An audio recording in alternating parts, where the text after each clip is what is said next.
to the panel discussion on the new encyclical of Pope Francis, Fratelli Tutti, Fraternity and Social Relationship. May I now invite Reverend Dr. Thomas, Principal of the College and Director of the LISSTAR, to introduce both the new encyclical and the panelists. Father Thomas. Thank you very much, Dr. Bernard, eminent panelists, dear fathers, sisters, my dear friends across the globe. First of all, thank you very much for joining this wonderful panel discussion, very timely and relevant discussion that we are going to have today. And right at the outset, I thank all the four panelists for agreeing to be present this evening. Sure, your views are going to be very, very valuable for our reflection and discussion today. I extend a warm welcome to all the four panelists as well as all the participants for this panel discussion. I'm sure this encyclical, Fratelli Tutti, is the third encyclical by the present Pope Francis. In a way, he has summarized his 7 years of papacy in a nutshell, all his views. As he himself is very fond of calling that this is a discernment he is doing together, focusing his entire attention on the key socio-economic and political problems that we are confronted with today. He is touching upon all the major crises that we are faced with today. And as people, as Catholics, Christians, and beyond, as human beings, what we need to do in such a context. The world which is riddled with capitalism and political populism is touching upon key areas as to how this social friendship, fraternity and social friendship can be a key uniting factor for the entire humanity. When in the context of this pandemic-induced humanitarian crisis that we are faced with, his reflection, his deliberation on the problems that we are facing today, as well as the solutions he's presenting before us, all these can be a great unifying factor for people who are interested in human well-being and wellness. So it is in this context, LISSTAR thought it is fitting that we have this panel discussion today. Although I was rather surprised when Dr. Brinelle D'Souza came a few days back. The encyclical was released on 4th of October. I think after 2 days, he came and met me and told me that we are going to have this panel discussion. It was a huge surprise because even most of the religious, I don't know how many of us really took note of it, but he took note of it and immediately wanted to arrange this panel discussion. I really appreciate Dr. Brinelle D'Souza. Having worked with young people for so many years, perhaps through his entire career as academician, as a writer, and as a civil society activist, it is true to his nature, he picked up this idea and identified competent people from 4 different specializations. So I'm really very, very happy that he has really handpicked 4 panelists representing 4 major areas. So I'm really once again thankful to Brinelle D'Souza for choosing these 4 panelists. Friends, let me have the joy of introducing the panelists. Our Archbishop, His Grace Most Reverend George Antonysamy, is the first panelist. He is kind enough to record his presentation because of his inability to be present today. He has recorded his presentation and we will be playing it for you today. His vast experience both as pastoral and his knowledge in international relations gained as a member of the Holy See's diplomatic services has enabled him to look at his encyclical in a holistic manner. We are immensely thankful to him for his interest and time in speaking to us through his recorded video. Sure, he has a very rich experience of working in different continents, and he will bring all those rich experiences today to reflect on this theme. I'm thankful for picking up John Bosco Lourdusamy as a second panelist. Is with the Department of Humanities and Social Science, Indian Institute of Technology, Madras. He obtained his doctorate from the University of Oxford for his thesis on science and national consciousness, a study of the response to modern science in colonial Bengal from 1870 to 1930. While at Oxford, he had also been a Queen Elizabeth visiting scholar to the Department of History and Sociology of Science, University of Pennsylvania and Philadelphia. Dr. Lourdusamy has authored the books Science and National Consciousness in Bengal, 1870 to 1930, Religion and Modern Science in Colonial Bengal, 1870 to 1940. He was a member of the Research Council, Indian National Commission for the History of Science, and organ of the Indian National Science Academy from 2014 to 16. He is currently part of multi-author book writing project on moving crops under the auspices of the Max Planck Institute for History of Science, Berlin. The third panelist will be Brinelle D'Souza, is a faculty member, Center for Health and Mental Health, School of Social Work, Tata Institute of Social Sciences. Although Pope Francis has not delved deep into this gender issue in this encyclical, I'm sure ma'am will be able to enlighten us and maybe identify areas which we need to focus in this changing scenario with all the crises we are facing in our own country.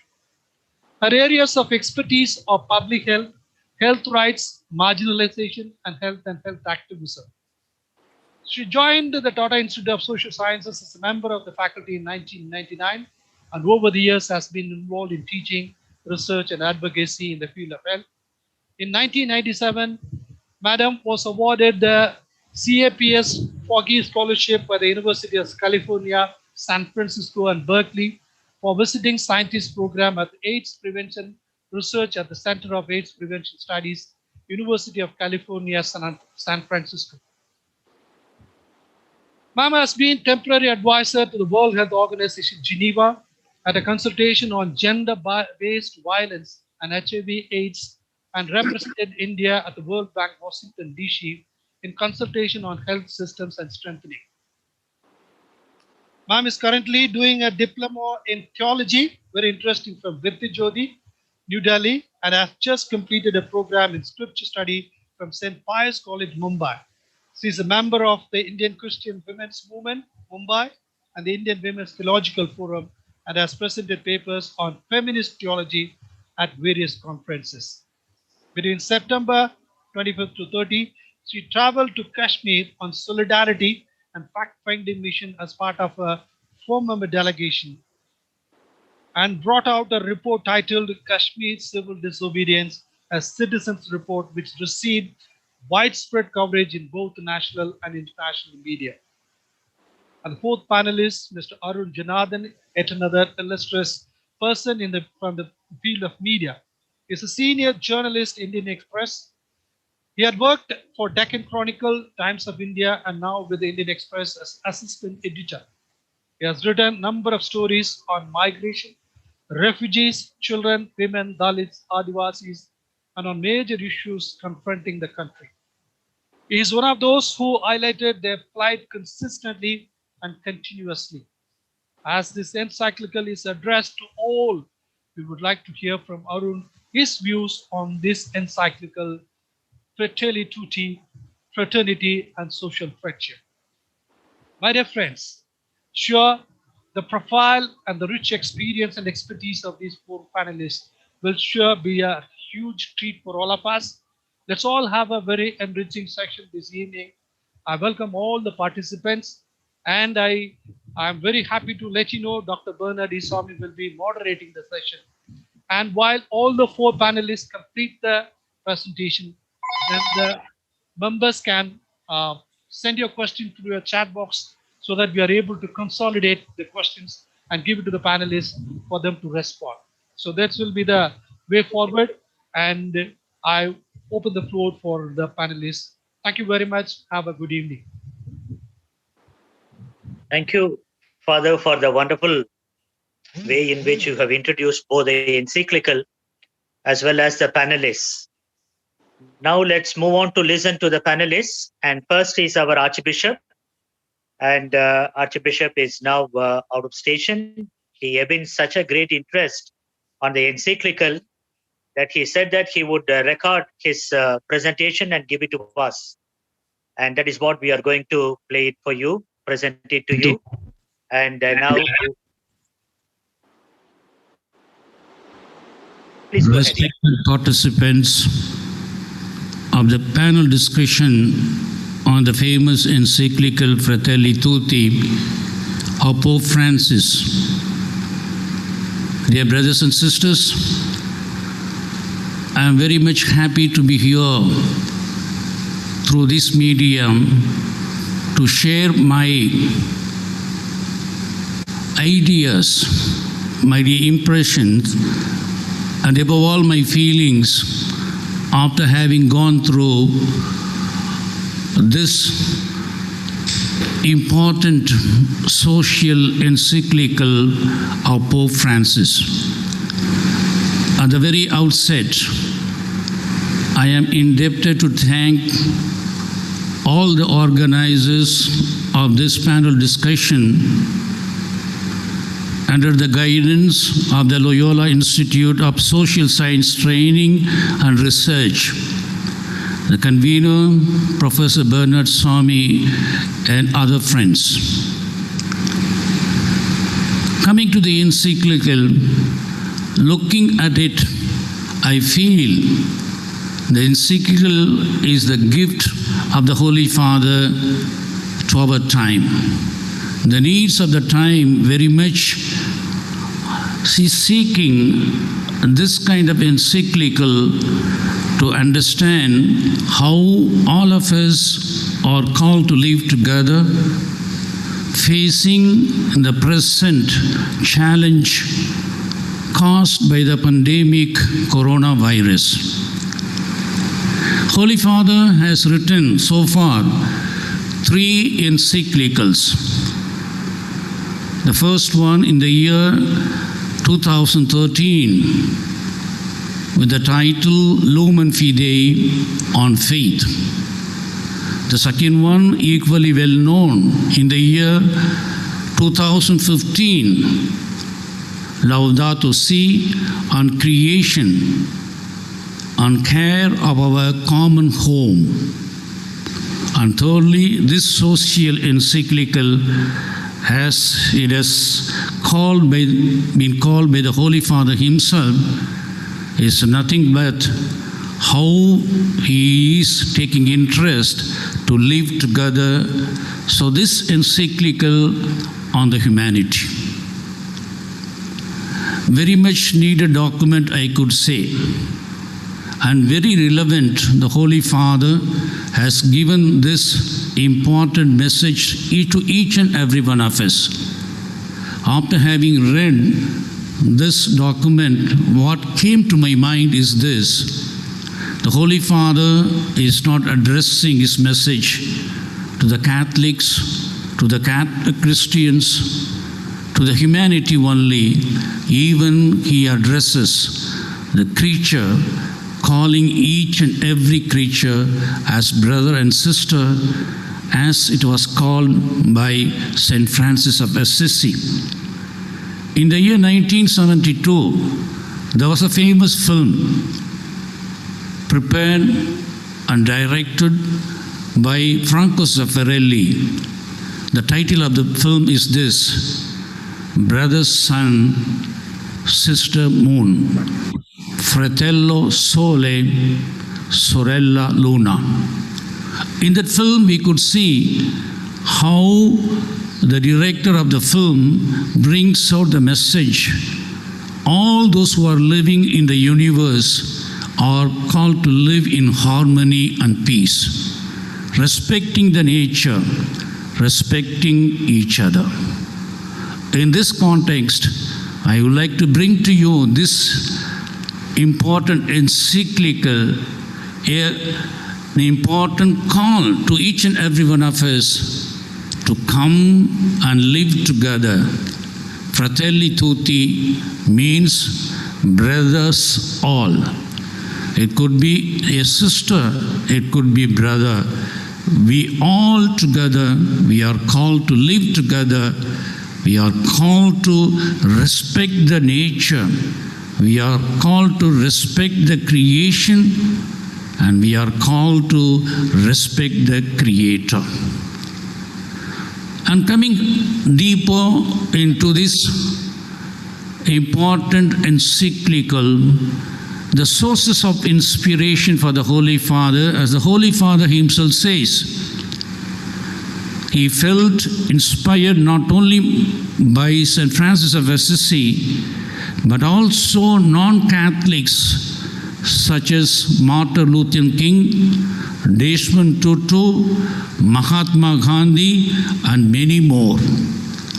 And also, he has taken so many insights from the document on the human fraternity that Pope himself signed with Grand Imam of Al-Azhar University, Ahmed Al-Tayyib in Abu Dhabi in February 2019, saying the encyclical takes up and develops some of the great themes raised in the document.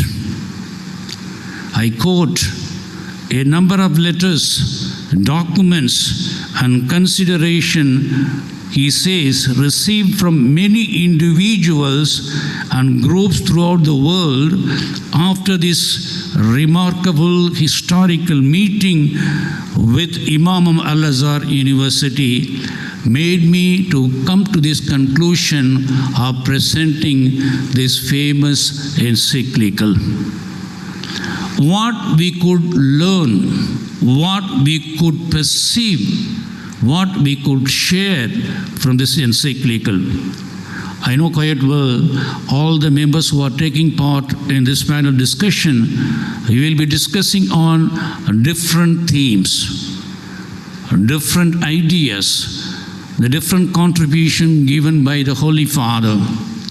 Putting everything together, I would like to share only few elements as an introduction and to give some kind of food for thought each and every one of you so that you could get into the theme profoundly and discuss upon those points. I personally feel Fratelli Tutti, Brothers All, encyclical is not merely social encyclical. Rather, I would call the humanistic encyclical, which makes each and everyone feel that we are belonging to each other. Calling my neighbor as my brother, calling my neighbor as my daughter or sister, my uncle or my auntie, that we create a bond and we come closer to each other. All these things are coming under the umbrella, brothers and sisters all. So it gives us the first point, is a kind of way of life. The encyclical makes us understand the way of life for each and every human being of the present situation is nothing but consider your neighbor not merely a neighbor. He is your brother. In fact, the Holy Father quotes one of the 28 rules of St. Francis Assisi has given to his confreres. There he says like this, "Blessed is the brother who would love and fear his brother as much when he is far from him as he would when with him. Whether the brother is close to him or far away from him, he loves him, he respects him, he fears of him. In other words, Fratelli Tutti, all brothers encyclical calls that our love should transcend, so go beyond barriers of the geographical differences and distance and make ourselves live together. So it's a way of life which is very much necessary. The second element for our consideration could be the need of the hour is nothing but the conversion of life.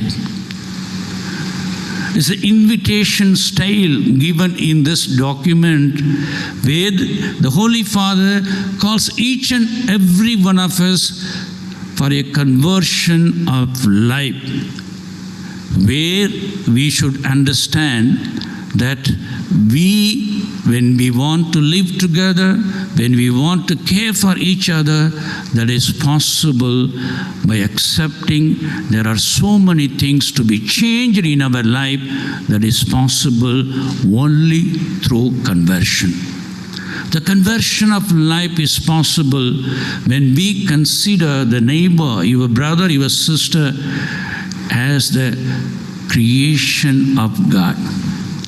So you are called to give the due respect, due platform, due possibility, and due capacity for your neighbor, calling him brothers and sister, so that he could thrive in his and her life as you are thriving. It's a conversion of life. When you accept this teaching of the encyclical as way of life, you should go the second step, conversion of our life. And thirdly, the Holy Father looks at the world with the two lenses. The two lenses are nothing but, as I have already said in the beginning of my talk, the second encyclical Laudato Si, the care for the common home towards the nature. That is one lens. The second lens is Fratelli Tutti, brothers all. So we have to look at the world, at the universe, or the nature hereafter with these two lenses. So these two lenses are very much necessary. These two lenses are meant for each and every one of us. The beauty of this encyclical is this encyclical is this. It is not only addressed to the, as I told, the Christians, Catholics, or men of goodwill, or any religious people.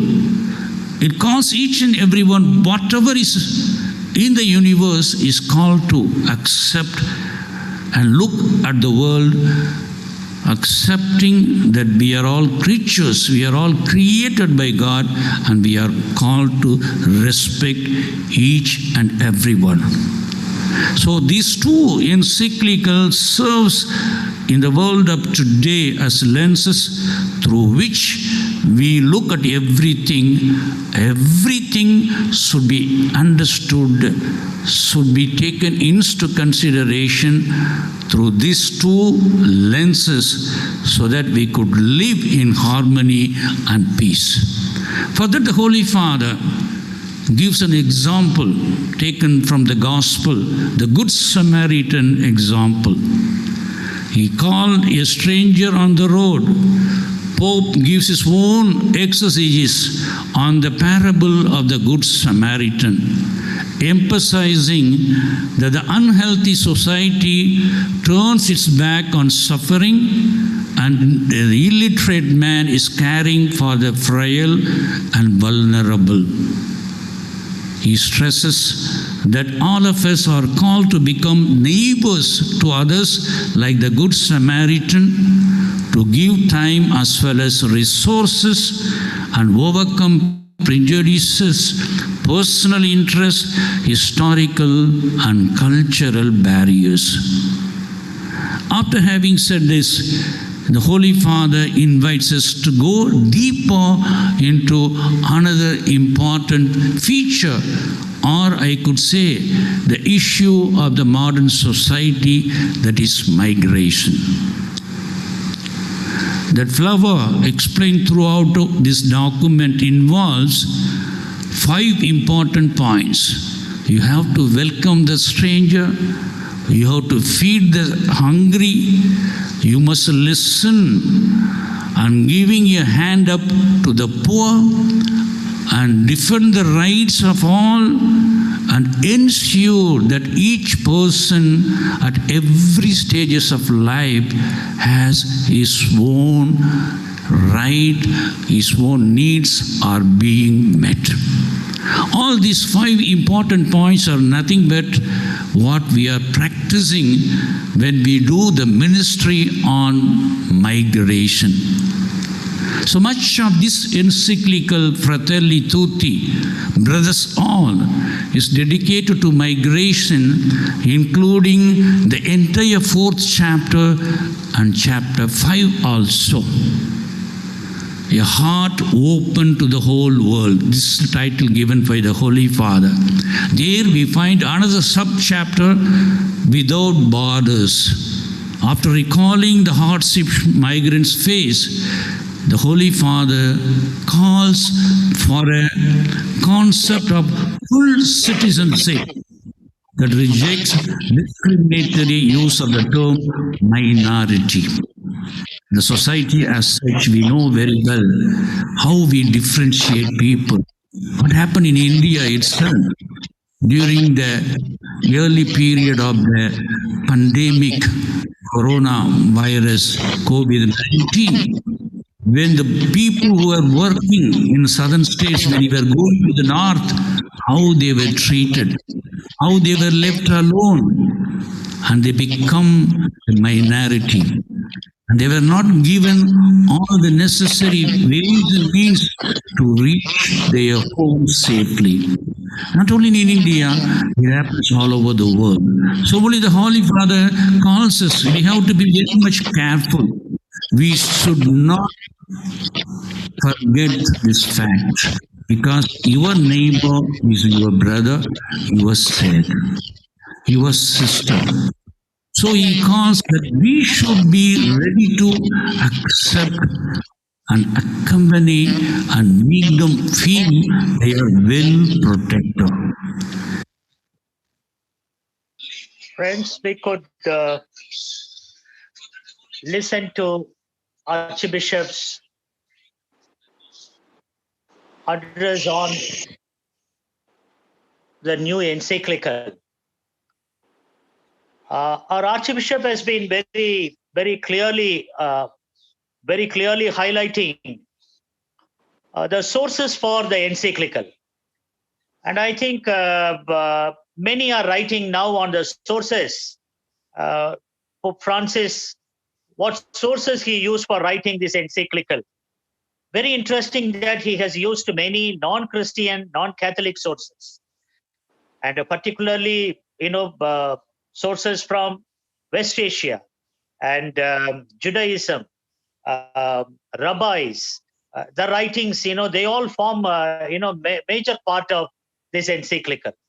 And secondly, he also said that this encyclical is not social, it is humanistic. But that our articles coming in the last 7-8 days, many are raising this question, is this encyclical political? And the response is also, is this. It is political, but the foundations are spiritual and theological.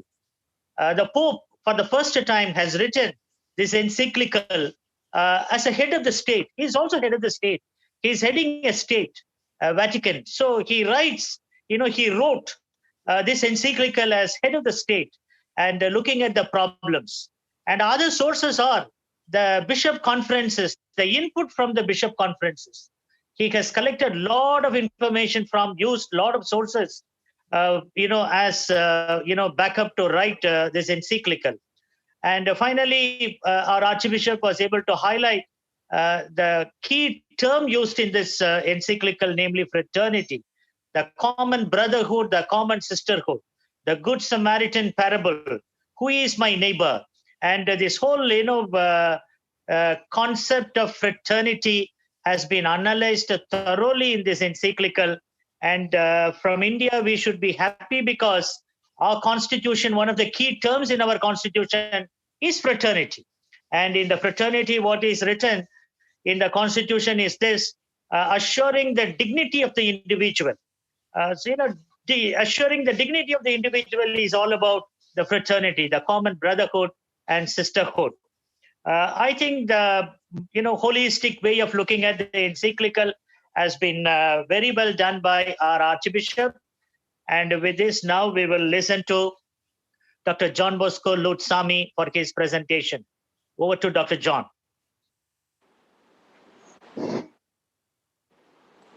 Good evening, brothers and sisters. Thank you, Principal and Professor Brinelle D'Souza for this wonderful opportunity to be part of this evening's panel discussion on this very important document. What I would do is to present a few thoughts on the encyclical from the point of view of a layperson and also as a student of history, especially as someone who is teaching global history and history of technology. Before I go into the presentation as such, I just want to say that there are lots of quotations in this text for maintaining the smoothness of the flow and also considering the time constraint. I would avoid saying quote unquote, because I will keep it to the minimum. Of course, I've sent the text to Dr. Brinelle D'Souza, so in the text I want to see few acknowledgements for the quotations and citations. So it's very timely indeed that the Holy Father has sought to highlight the ideal of fraternity, not just as a religious concept, but as a practical guide to live out our personal and social lives, and also as a tool that can more decisively shape the practical relations among different nations and societies. It is particularly apt that this has come in the midst of an increasingly globalized and globalizing world. In my reflections, I wish specifically to focus on the elements of globalization, history, technology, and their relationship to identity and fraternity. Globalization, like anything else in life, is increasingly proving to be a double-edged sword with its beautiful and painful faces. Right at the outset of this encyclical, Pope Francis has highlighted St. Francis of Assisi's concern that geographical distances should not be a barrier for reaching out with fraternal love. After so many centuries after St. Francis' life, we have come to a point where we proudly boast that geography is history. That is, now geography is a thing of the past. That is, we have conquered space and we have made the world into a global village through various transport, communication, and associated technologies. But quite poignantly, Pope Francis points out, quoting his predecessor, Pope Benedict XVI, that such globalization makes us neighbor, but does not make us brothers. With regard to history and globalization, Pope Francis expresses his dismay that the current culture, dominated by the powerful and manipulative elements, driven primarily by the market and quest for power, so such elements want people to forget history, to forget all the riches that have been wrought and acquired by human culture and civilization, and to create a rootlessness. It wants the young to be shallow, uprooted, and distressful. This rootlessness serves the Western interest because such uprooted individuals can easily fall for all the fashions and fleeting fancies flaunted before them by this hedonistic and consumeristic culture. One is reminded of the chilling words in the aftermath of the death of Pope St. John Paul II in the sermon by Cardinal Joseph Ratzinger, just before he and his fellow cardinals walked into the conclave from out of which he emerged as Pope Benedict XVI. In that very moving mass that he presided over as the Dean of the College of Cardinals, he spoke of the dictatorship of relativism that does not recognize anything as definitive and whose ultimate goal consists solely of one's own ego and desires and lets oneself to be tossed here and there, carried about by every wind of doctrine. Pope Francis, in this encyclical, highlights how such tendency at the individual and at the collective levels leaves a world increasingly devoid of the best elements of human nature, one of which is fraternity, that is, fraternal concern and solidarity with the lives, feelings, and problems of others. Globalization has meant globalization of all kinds of evils too. The more globalized nature of drug trafficking, for instance, human trafficking, or even disease, as we vividly see in front of our very eyes today. While the pandemic itself is not new to the world, any pandemic, but even that, I guess, is more globalized now. While on the one hand, there is this increasingly smooth and efficient flow of ills and evils across the globe, on the other hand, there is also the very evil and simultaneous tendency to raise ever new walls among the world and its people. Walls in the heart, walls on the land, which tend to prevent genuine meeting with other cultures and with other people. And a third disturbing dimension, historical dimension, is that certain evils which afflicted the human race and which we thought were long buried are now having a new lease of life, like, for instance, the myopic, extremist, and resentful and aggressive nationalism, or, for instance, racism, which retreats underground only to keep re-emerging. At the heart of all these anti-fraternal tendencies connecting globalization and history is a culture of despair. The Pope says the best way to dominate and gain control over people is to spread despair and discouragement. And he points out to how in many countries, hyperbole, extremism, and polarization have become political tools. It is the perpetration of this fear and despair, most often demonizing the others, that deprives us of the desire and ability to encounter the other. The encyclical in several places underlines the role of technology in all this.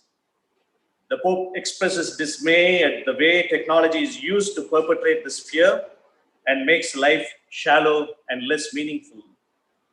In fact, I noted that the Pope is very alert and very conversant with some of the widely prevalent dimensions and issues of technology, especially of the digital world. Talking of digital media, he points to how it can expose people to the risk of addiction, isolation, and gradual loss of contact with concrete reality, blocking the development of authentic interpersonal relationships. Very perspicaciously, he underlines that digital connectivity is not enough to build bridges, and even goes on to say that it is not even capable of uniting humanity. There is also the irony that even when it brings people together, it does so in some problematic ways too. That is, favoring encounter between persons who think alike, shielding them from debate, thus forming closed circuits, closed WhatsApp groups, or other such groups that facilitate the spread of fake news and false information, fomenting prejudice and hate. Thus, paradoxically, computers and mobile devices have become easy tools for expansion of social aggression. Pope Francis also seems to be familiar with some particular news channels and the way they operate in some particular countries, as when he talks about the craven exchange of charges and countercharges, whereby debate degenerates into a permanent state of disagreement and confrontation, or when he says the frantic pace of the modern world prevents us from listening attentively to what the other person is saying. Halfway through, we interrupt him and want to contradict what he has not even finished saying. It is herein that the Pope brings out the importance of listening, not at the level of TV debates or so-called debates, but listening at a more serious level as individuals, as countries, and as cultures. He points out to how St. Francis heard the voice of God. He heard the voice of the poor. He heard the voice of the infirm. And he heard the voice of nature. And just as St. Francis made of them a way of life, Pope Francis desires that the seed that St. Francis planted may grow in the hearts of many. Again, Pope Francis sees that communication technologies ironically impair this ability to listen, which is replaced by a frenzy of texting, accompanied by the false belief that wisdom can be attained through quick searches on the internet or by feeding on a mass of unverified data. He bemoans how, as prisoners of virtual reality, we lost the taste and flavor of the truly real. Thus, freedom becomes an illusion that we are peddled, easily confused with the ability to navigate the internet. Pope Francis underlines that the process of building fraternity, be it local or universal, can only be undertaken by spirits that are free and open to authentic encounters, not faceless sending back and forth of tweets and WhatsApp messages. He also points to another jarring irony that with closed and intolerant attitudes towards others on the one hand, distances are otherwise shrinking or disappearing to the point that the right of privacy scarcely exists. Respect for the other disintegrates. And even as we dismiss, ignore, or keep others distant, we can shamelessly peer into every detail of their lives. So what is needed is not this excessive prying into all aspects of all people's lives, which we are seeing in many TV channels today, or get into a false sense that we are social by just being very active in messaging and posting on so-called social media, but rather to focus on authentic and really felt ways of reaching out and being open. But being open and being truly global does not mean that cultures need to lose their identities and individuals lose their roots. The kind of globalization that claims to make everyone uniform or to level everyone destroys the rich gifts and uniqueness of each person and each people. The Pope calls for a nuanced balancing of the global and the local. I quote, "We need to pay attention to the global so as to avoid narrowness and banality. Yet we also need to look to the local, which keeps our feet on the ground. Together, the two prevent us from falling into one or two extremes. In the first, people get caught up in an abstract, globalized universe. In the other, they turn into a museum of local folklore, a world apart, doomed to doing the same things over and over, incapable of being challenged by novelty or appreciating the beauty which God bestows beyond their borders." Unquote. I found it very encouraging that the encyclical repeatedly underlines the importance and richness of diversity and rootedness. The Pope says only if one is firmly rooted in one's own people and culture, one can welcome others who are different and value the unique contributions they have to make. Similarly, one should care for and cultivate something one possesses in such a way that it can contribute to the good of all. Coming down from the global to the local, the emphasis moves on ultimately to the individual. A lot of emphasis is placed on the dignity of the individual as opposed to individualism, which is obsessed with the self and self-worth, self-concern, mostly driven by market principles like efficiency as opposed to empathy. The Pope says that the innate dignity of each person is not based on circumstances, but on the intrinsic worth of their being, and that unless this basic principle is upheld, there will be no future either for fraternity or for the survival of humanity. One should not only recognize and respect that dignity, but also in a true spirit of charity, generosity, and fraternity, come forward to help the other person realize his or her worth, come forward to ensure the collective common good of society. A truly human and fraternal society will be capable of ensuring in an efficient and stable way that each of its members is accompanied at every stage of life, not only by providing for their basic needs, but by enabling them to give the best of themselves, even though their performance may be less than optimum, their pace slow, or their efficiency limited. The idea of true solidarity is explicated by the Encyclical in this context as something much more than engaging in sporadic acts of generosity. It means thinking and acting in terms of community. It also means combating the structural causes of poverty, inequality, lack of work, land and housing, the denial of social and labor rights. It means confronting the destructive effects of the empire of money. This sense of solidarity will not accept diminution of human dignity and denial based on gender or nationality or any such division. As it is unacceptable that some have fewer rights by virtue of being women, for instance, it is likewise unacceptable that the mere place of one's birth or residence should result in his or her possessing fewer opportunities for a developed and dignified life. The Pope therefore underlines the importance of religious leaders in speaking more directly and clearly about the social meaning of existence, the fraternal dimension of spirituality, our conviction of the inalienable dignity of each person, and our reasons for loving and accepting all as our brothers and sisters.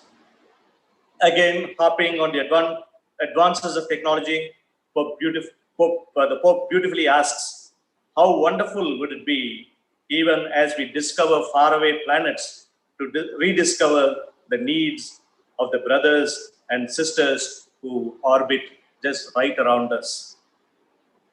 And once these needs are found, and when the need of others is at stake, good intentions are not enough. Concrete efforts must be made to bring about whatever they and their nations need for the sake of their development. Thus, the Pope says, we may prove capable of responding with a new vision of fraternity and social friendship that will not remain at just the level of words. I would like to conclude by pointing out that the Pope obviously could not avoid the current pandemic or lose sight of the lessons this gives for fraternity. He points out how, with all our hyperconnectivity we witnessed during this pandemic, a fragmentation that has made it more difficult to resolve the problems that affect us. He says one of the worst ways to respond once this pandemic passes away would be to plunge even more deeply into feverish consumerism and new forms of egotistic self-preservation. He fondly hopes that rather we might rediscover once for all that we need one another, and that in this way our human family can experience a rebirth with all its faces, all its hands, all its voices beyond the walls that we have erected. In fact, he finds hope in this very pandemic itself, as it also enabled us to recognize and appreciate once more all those around us who, in the midst of fear, responded by putting their lives on the line. We began to realize that our lives are interwoven with and sustained by ordinary people, valiantly shaping the decisive ribbons of our shared history. Doctors, nurses, pharmacists, storekeepers, and supermarket workers, cleaning personnel, caretakers, transport workers, men and women working to provide essential services and public safety. The other volunteers, priests and religious, they all understood that no one is saved alone. And this quest has to be a joint one, a shared journey. By ourselves, we risk seeing mirages, things that are not there. Dreams, on the other hand, are built together.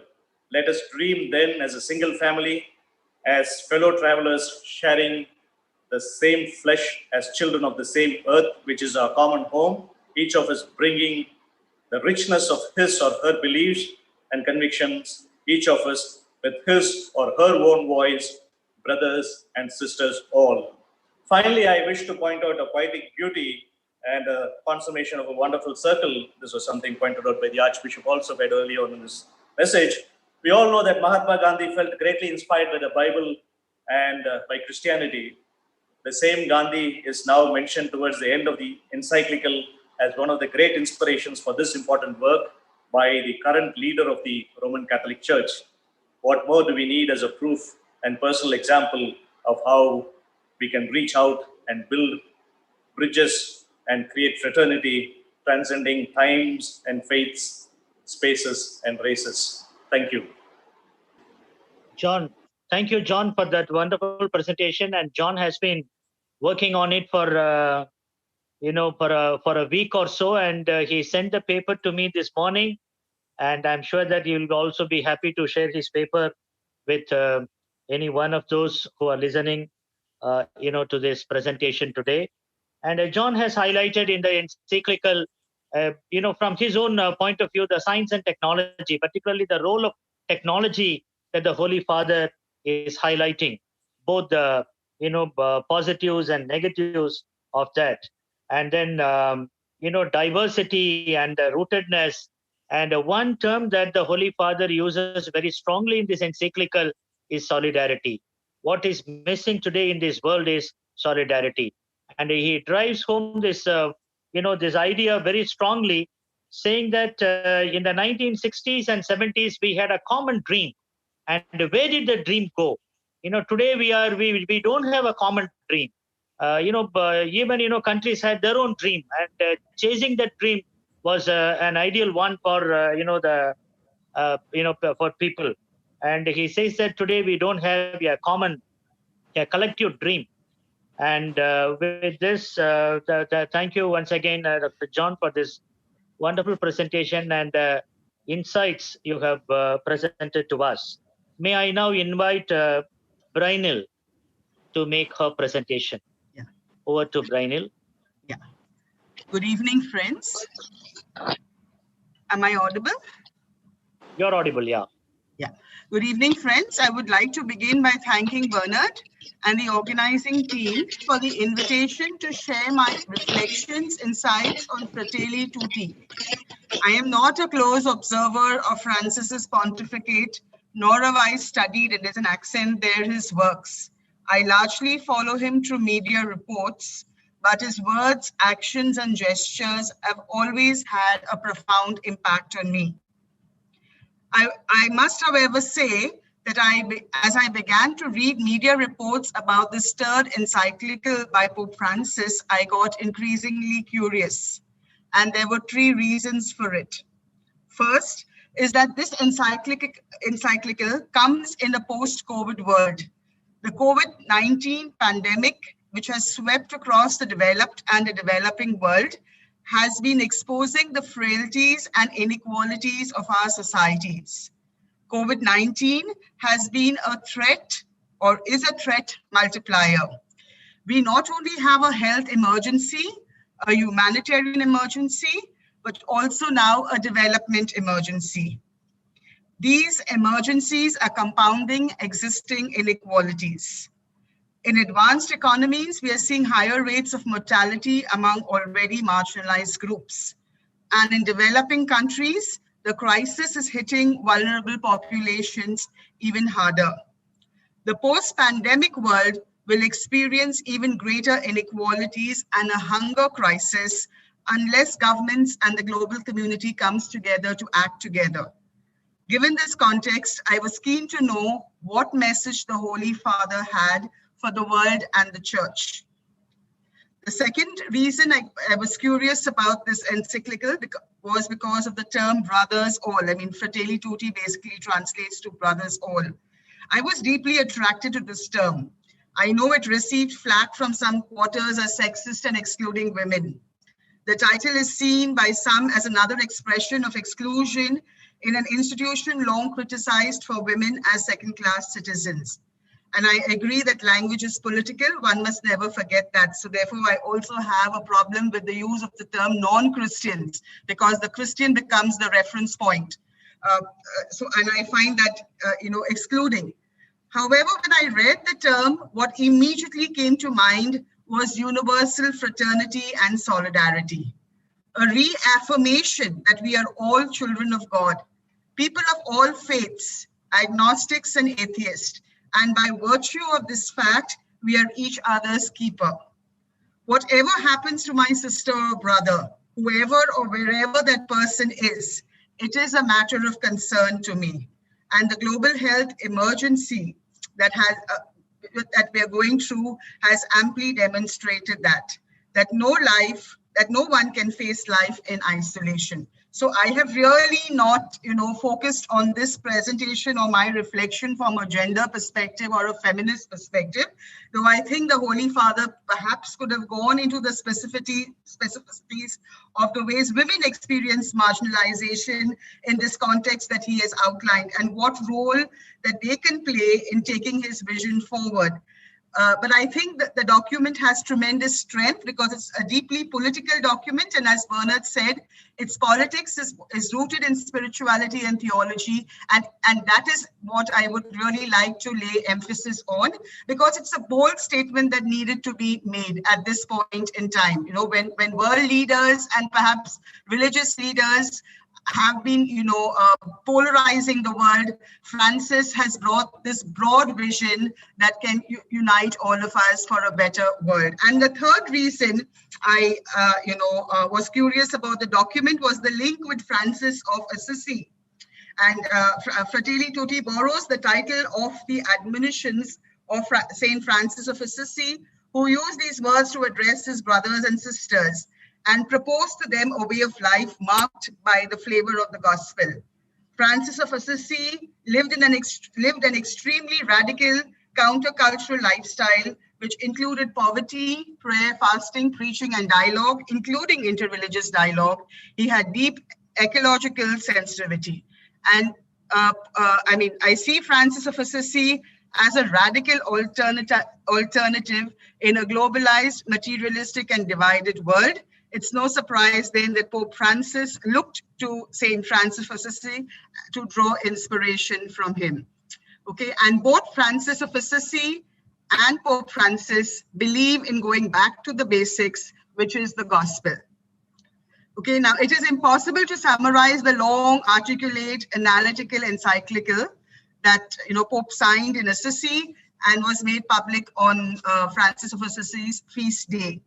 Okay, but he has dealt the entire document is like a fresco depicting the abysses into which humanity has plunged, the manipulation of and deformation of concepts like democracy, freedom, justice, the loss of meaning of the social community, and some of the earlier speakers have alluded to all of this, selfishness and indifference towards the common good, the prevalence of a market logic based on profit, and the culture of waste, divisions, hunger, abuse, trafficking, humiliation, racism, migration, marginalization, war, terrorism. Pope Francis has basically covered them all. In the encyclical, Pope Francis emphasizes the universality of human rights and that every human being must be able to live in a world without borders.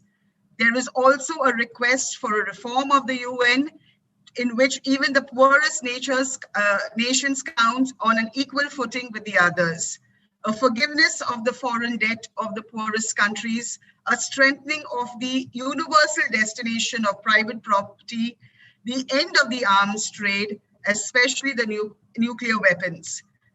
All this is based on the commitment of the international community, but is prepared and amplified by personal and group commitment to a culture of dialogue and peace, which is crafted above all by peoples. To me, Fratelli Tutti is in many ways a summary of Pope Francis's 7-year pontificate. Now, let me talk about my own personal takeaways from the encyclical. That is what Bernard tasked me with, okay? And I speak from my multiple positionalities. As a social work professional, educator, and researcher, I work with men, women, and children at the margin. Through my work, I am regularly confronted with poverty, injustice, dispossession, deprivation, and marginalization in very concrete ways. I've seen and continue to see how individuals, families, and communities are robbed of their humanness, dignity, and citizenship, and how suffering and powerlessness takes a toll on people's lives and well-being. Over the last few years, I've been very closely involved in people's movements for justice and rights, in struggles to safeguard civil liberties, in democratic traditions and secularism, in ecumenical and interreligious dialogue, and lastly, in advocacy efforts to put together a zero-tolerance policy to deal with the sexual abuse crisis in the Indian Church. So I have 3 or 4 major takeaways. In chapter 2 of the encyclical, which is entitled, and this chapter is titled "A Stranger on the Road," and Bishop had referred to it, and even the previous speaker had referred to it. I see an invitation to the Holy Father to be a good Samaritan, to constantly be a neighbor to others, to work both personally and also societally to overcome prejudices, personal interest, historic and cultural barriers. This invitation needs to be lived out daily, given what's happening in the country today, where we see hate, bigotry, violence in the name of religion, majoritarian nationalism, and popular extremism. Pope Francis reminds me and all of us that we are co-responsible in creating a society that is able to include, integrate, and lift each other, especially those who have fallen or who are suffering. Every injustice must be challenged and stood up against, whether it's violence against Muslims, Dalits, Adivasis, or women. I don't know where the institutional church was in the current Hathras incident, but we must stand up. And why do we need to stand up? Because of our shared sisterhood and brotherhood. Pope Francis particularly exhorts each one of us, Christians, to recognize Christ in the face of every excluded person.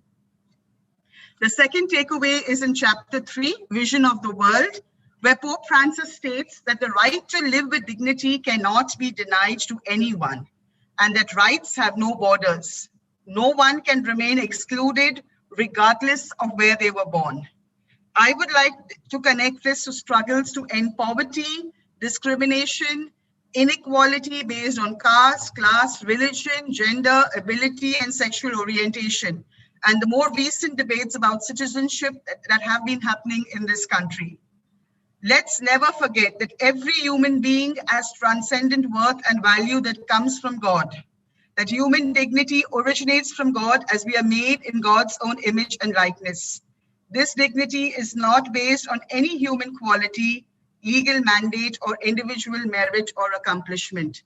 Poverty, inequality, injustices, rights violations, discrimination, erode human dignity and rob human beings of their personhood and fullness of life. Fratelli Tutti challenges each one of us to struggle for the restoration of the right to life and dignity of every individual. This is what Stan Swami and many other activists and human rights defenders have sought to do and are now paying a price.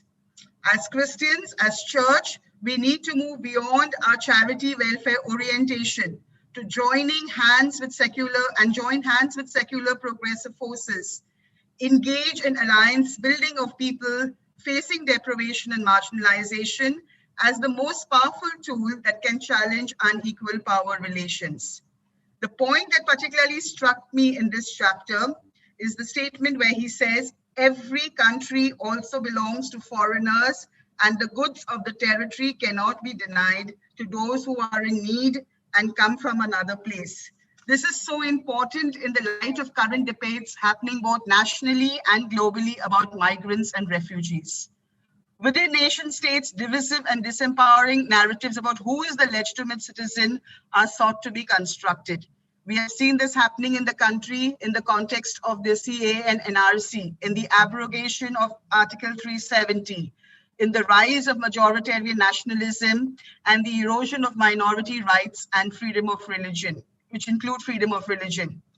Each one of us and the church in India will need to stand up firmly to protect the secular and democratic rights of every citizen. Because without our democratic and constitutional rights, we will not be able to live lives of dignity. And the third takeaway is is from chapter 6, which is about dialogue and friendship and the art of encounter, which everyone, even with the world's peripheries and with the original peoples, because each one of us can learn something from others. And in chapter 7 also, he talks about renewed encounter. Pope Francis talks about how peace, in this chapter, he talks about how peace is connected to truth, justice, and mercy. And far from the desire for vengeance, it is proactive and aims at forming a society based on service to others and the pursuit of reconciliation and mutual development. This, I feel, is a very, very, very important message, because in all our struggles for justice, in all our struggles for a better world, at the very heart of it, should be reconciliation and forgiveness. Thus, the Holy Father goes on to say that peace is an art that involves and regards everyone, in which each one must do his or her part in a never-ending task. So yes, peacemaking is a never-ending task. And forgiveness is closely linked to peace. A very important message in a highly polarized world. We must love everyone without exception, the encyclical reads, but loving an oppressor means helping her or him to change and not allowing him to continue oppressing his neighbor. Forgiveness does not mean impunity, but rather justice and remembrance, because to forgive does not mean to forget, but to renounce the destructive power of evil and the desire for revenge. So, another point that he talks about is saying no to war, which I strongly believe that war is a failure of dialogue and is fueled by a very profitable arms industry. And there is no concept of just war, because war can never be justified. And I just want to end this, my reflection is through this concluding paragraph. Through this encyclical, the Holy Father is exhorting us to go back to the gospel.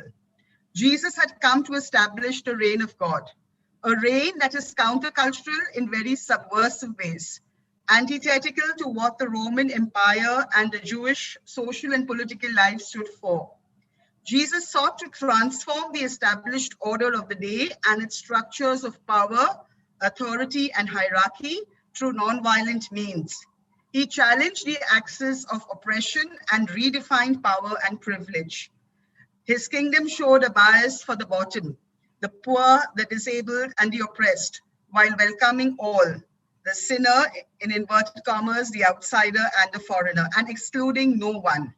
Typically, even the most progressive political and social systems are comfortable with and privilege those on the top and the inside. The reign of God spoken of in the New Testament was on the side of the enslaved, the dominated, the oppressed, and poor, culminating in the scapegoat figure of Jesus himself.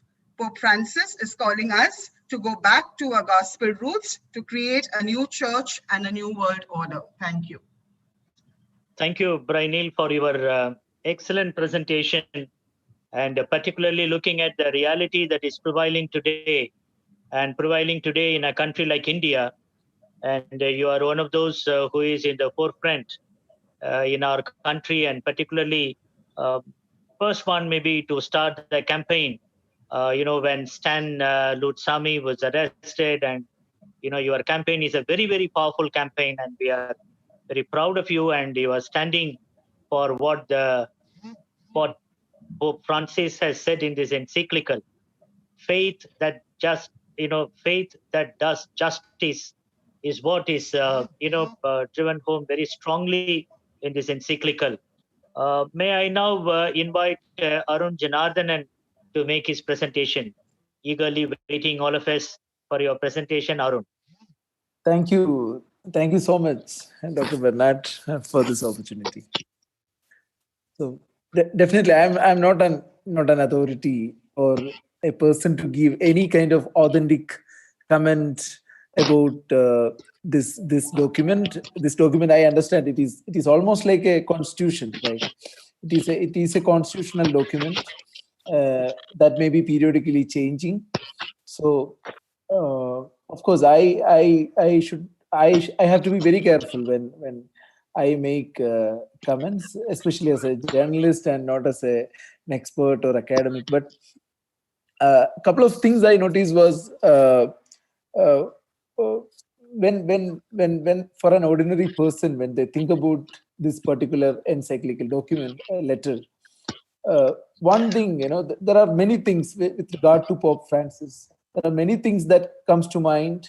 One is that particular scene where a child was called on the stage, and he was asked about his pain, and when he was struggling to explain it, the Pope tells him to come and whisper, tell him secretly, and the child is whispering about his late father, asking whether he would ever go to heaven, would have gone to heaven, because his late father, was not a believer, not a follower of the church.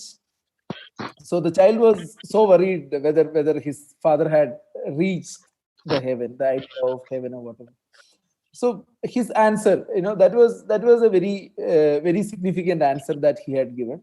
So when I gone through a couple of major points in this particular letter, that was the incident that came to my mind, because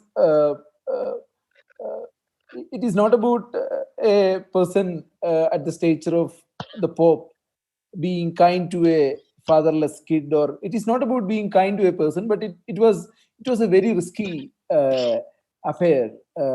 It was a very risky statement that he made in his answer to that kid.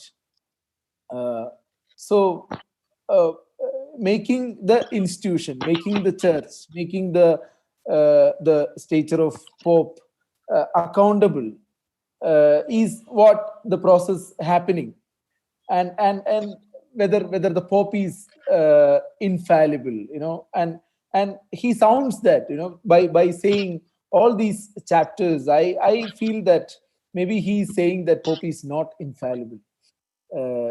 He's saying that because when you go to a couple of things, like when he talk about the politics, and he says that in the chapter, the dialogue and friendship, chapter 6, I think, he says that the politics is to find a solution to all that attacks fundamental human rights, such as social exclusion.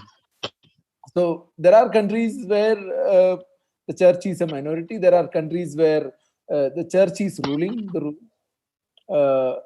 So it is irrespective of identities. It is irrespective of institutions. This letter is making waves. So as you said, it is not only addressing the believers, it is not only addressing the church, but it is addressing the communities across the countries. And as the Archbishop said, here he was not only quoting from the theological books, but also from Martin Luther King, Desmond Tutu, and Gandhi, and people like that. So the idea of reconciliation, the idea of almost all the ideas of propagated by Tutu, I can see it in the different chapters spread across, and even Gandhi's also in terms of encounters, where he talk about religion and fraternity. One main thing, almost all major points other panelists have discussed here, but one thing, very striking point, was about the abolition. The Pope is sounding as an abolitionist in this letter. So he expresses us in the chapter 7, the renewed encounter. So he expresses just as clearly a position with regard to the death penalty. It is inadmissible and must be abolished worldwide, he says, the death penalty, which is very, very crucial, especially at a time when he is using the word fraternity, and making reference to West Asia as well as Western countries. We have examples of the conventional death penalty systems being implemented, and other similar cases, like let it be Edward Snowden or Julian Assange, or even there are cases in India where maybe the convicts of Rajiv Gandhi case may be one example, who were in the periphery of the case, and they are being served in the prison for more than 30 years now. So what do the state get by keeping people in prison for 30 years is a question. And so the abolition, being an abolitionist, it is very significant thing. And he says not even a murderer loses his personal dignity. The Pope writes that. So that also has a huge significance at a time when there are campaigns on specific crimes. There are campaigns on specific criminals, separate crimes, and not only the state but also the terrorist groups, also individuals. Also, there are a lot of different kind of murders. State judicial murders are there, individual murders are there. So that was very important for me. And of course, the religion and fraternity, the last chapter, he says that religion at the service fraternity in our world, and he says that terrorism is not due to religion but to erroneous interpretation of religious text. That was actually a word I heard from the sister of the key suicide bomber of Easter Sunday blast in Sri Lanka. Zaran Hashim's sister told me this when I met her a week after Easter Sunday blast at Katangudi in Batikola in northern Sri Lanka. She told me that he was a hardcore believer, but he didn't believe in what we believed in. His God was different, and this is told by a practicing Muslim woman about her brother, who happened to be a bomber, the prime bomber, the main bomber of the suicide squad in Easter Sunday blast. So all these things, generally, I feel that maybe he is making institutions accountable. Institutions, let it be the governments, let it be the local governments, let it be the church, let it be the institutions that run by governments, let it be Reserve Bank of India or Loyola College, let it be anything for that matter, but nothing is infallible. Not even the Pope is infallible. Maybe with regard to the faith. So this is the larger understanding that I would make. They may be lazy thoughts. They may be triggering some aberrations. But when I go through this, when I look at the values, and of course, from whatever I have seen from you and your associations in the last 10 years, I understand that, of course, these were efforts that were there in the church earlier also.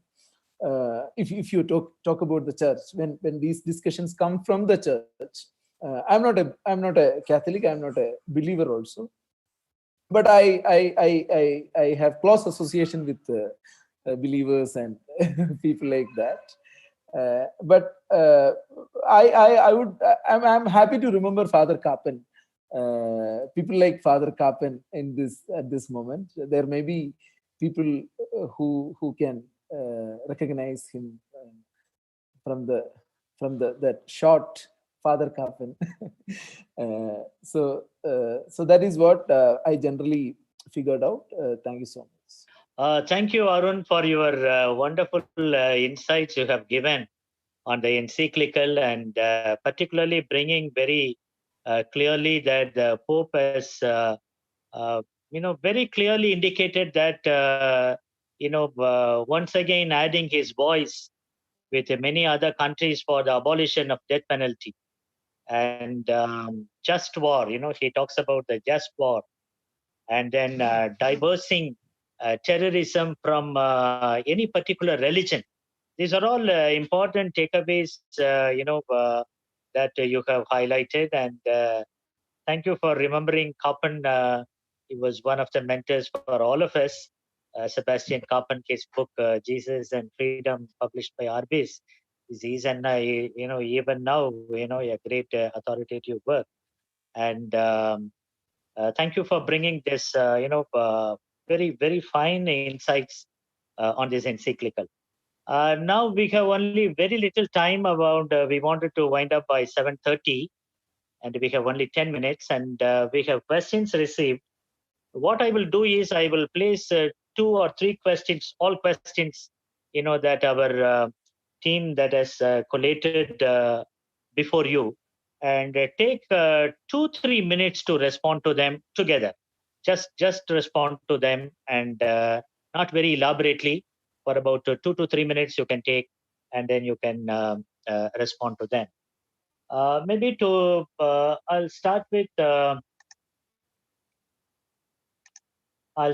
Dr. John Bosco. Exactly the way in which you have spoken. To John Bosco, can we call this encyclical from social and humanistic to cosmic encyclical? This is one question. Another one is solidarity with others, solidarity with one's own caste, religion, language, still prevails. But how to go beyond these boundaries? The Pope is challenging, but still people are in their own narrow domestic walls. How to move forward? Maybe you can take 2 to 3 minutes to respond to this. Yeah, thank you for those questions. The first question I should, it's a very good question. I should answer quite emphatically. So it's exactly the opposite. The Pope doesn't want it to be discussed or understood at the very cosmic or at the stratospheric level. So he wants it to be very down to earth, and he is very particular that it should not just end up in terms of words, but in action. So in fact, this there at the top of my paper, which I didn't quote today, the title Fratelli Tutti is actually from the 6th admonition of St. Francis of Assisi to the brothers. So where he starts saying, let us all brothers, that is Fratelli Tutti, consider the Good Shepherd, and he talks about the Good Shepherd took for the cross and how the followers also imitated him. Then he says, therefore it is a great shame for us, the servants of God, that whereas the saints have practiced works, we expect to receive honor and glory for reading and preaching the same. So that is something the Pope is very particular, so it should not be dealt with some fact level, but it's something which he wants it practice at the ground, and which leads us to the second question. And also I want to underline that the Pope is not just preaching to the rest of the world, the other churches. And so he is reaching out, but he is very conscious of the very flaws things, at the back of the church itself, because he does not particularly talk about the caste system, but the various walls we have built. Of course, he's talking about walls which some politicians have been talking about and seeking to build in real terms, but he's also very conscious of our own complicity in some of these things. And this is this encyclical, and that's why he has a particular paragraph about the role of the church leaders, the kind of exegesis that has to be done. So they have to really take it to the masses, and of course, so not just preaching, but they should priests and nuns and of course lay people. So not only take this, but also lead exemplary lives to be able to transcend these narrow barriers. So that is done, I think. So that's the purpose of all encyclicals. I hope all of us, lay people and religious, will take it to the people, both in words and actions, and truly. So this is what the Pope really wants here, to build to crash all the walls within the church and across societies and countries. So it should be taken in the right spirit and taken seriously to the ground. Thank you. Thank you, Dr. John, and now to Brinelle. Brinelle, the question to you is this: you said create a new church. Who starts the movement in a hierarchical church? I always say that the hierarchy doesn't make up the church. Each one of us make up church by virtue of our baptism. So we shouldn't, so we all have a responsibility to make church, to reform church. Yeah, Brinelle, yeah. Would you like to add a sentence or two as your concluding remarks? Me? No, I mean, yeah. I really, I was actually, Bernard, very, very busy when you approached me, and I told you I had some deadline, but I would still like to, and I couldn't resist this document. So, I kept on going back to it in the middle of my work, and it's a very, very powerful document. And as I would say again, maybe the Holy Father could have looked at it again from, a gender lens, and also looked at the contradictions within church. But I think it's a bold and powerful statement to make in today's world. And as somebody said, it's like a constitution, it's like a framework. Now it is our responsibility, each one of us, our call to respond, not only to debate this document intellectually, but actually to make it part of our lives and our mission. Okay, so this will not only transform us as individuals, it will also transform church and hopefully transform the world. We definitely, and very interestingly, I shared this thing with my colleagues at TISS. And one of my colleagues was, she went and looked at what is this Fratelli Tutti. So she went and downloaded the document. And, and very interestingly, she said it's a very, very, and she's not Christian. She said it's a very, very powerful document. Can we make it as part of reading for our students? And I was deeply touched that she wanted to know what was Fratelli Tutti. I mean, we normally share what we're doing. So this is a document that is not just limited to us as believers, but our people of the faith community. It is for the entire world. It basically embodies the best of the human spirit and the best of the human aspirations. And yes, as you said, Bernard, the people are asking it's political. So be it. It's a politics that is not based on hatred and division. It's a politics that is rooted in the gospel and based on love, reconciliation, and justice. So it just for me says go back to the basics, and that is what as Christians we're supposed to do. Yeah. Thank you, Brinelle. To Arun, ideology, especially religion, is divisive. How do we find the commonalities for coexistence? Ethnocentrism is universal. Nationalism is one of its weak manifestations. Is universal coexistence a possibility? Yeah, maybe that is what I said. Actually, Pope is actually making systems accountable. Religion, it is divisive. We can argue like that. It is about some certain unique characters that make certain communities special and different. So that is why they want to spread maximum. They want to convert. They want to rule. They want to establish their own country. All these things happen on behalf of a religion because of that. But of course, it is not about giving a final answer, but it is making systems accountable to say that nothing is infallible, and of course, telling people that certain things are not so rigid. A murderer deserves a little kindness. Or the first accused is always the society, not the accused. These are the kind of messages maybe we can read from these. Okay, thank you all the panelists for your interesting presentation. And this encyclical is an eye-opener and great encyclical in the line of the Catholic social thought. And I have been reading a lot these days on this, and then one of the articles said that the Pope has not, it's a long encyclical, but the Pope has not given any solution to any of the problems. He raises questions, and then he hits out at the globalization, neoliberal model, all that, but no solution. But the whole encyclical, if one reads, then one can see he keeps the human person as the center of all priorities. He says that human person is the center of all priorities. You give priority to the human person. And let's have a universal, a common dream for this universe. So this is a strong message that the Pope is giving through this. And I think the title itself is Fraternity, and that took people living in our country, India, and the Constitution. One of the key terms, fraternity, and I remember how this term was interpreted in Supreme Court by Justice Krishna Iyer. An incident took place in Kerala. A small little boy of 4-5-year-old. He was crossing the road, and then he was hit by the car, and the boy died.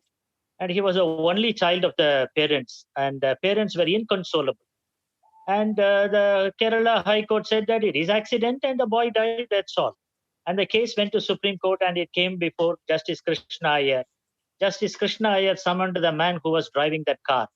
He asked him, "You were aware that you were riding, you were driving the car in a school zone. But as a educated, conscious man, you should have been aware that you were driving in a school zone, extremely cautious, slow, and this accident, would not have happened." And Justice Krishna Iyer said that you failed to consider that child as your child.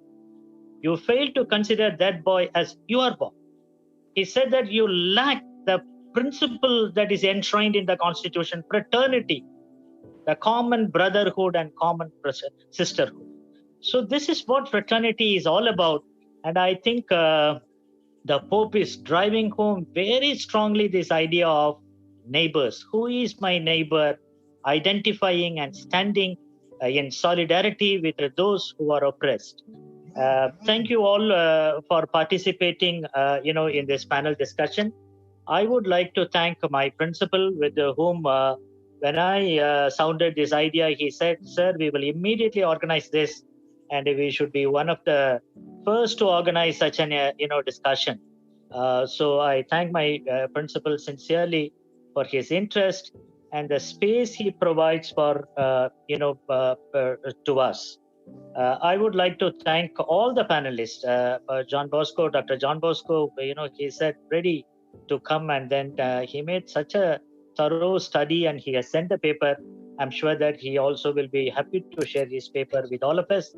Brinelle, in spite of her heavy, hectic schedule, advocacy and campaigns, and with people, are getting arrested and put in prison. Like our Father Stan Lourdusamy, she was in the forefront in the campaigns.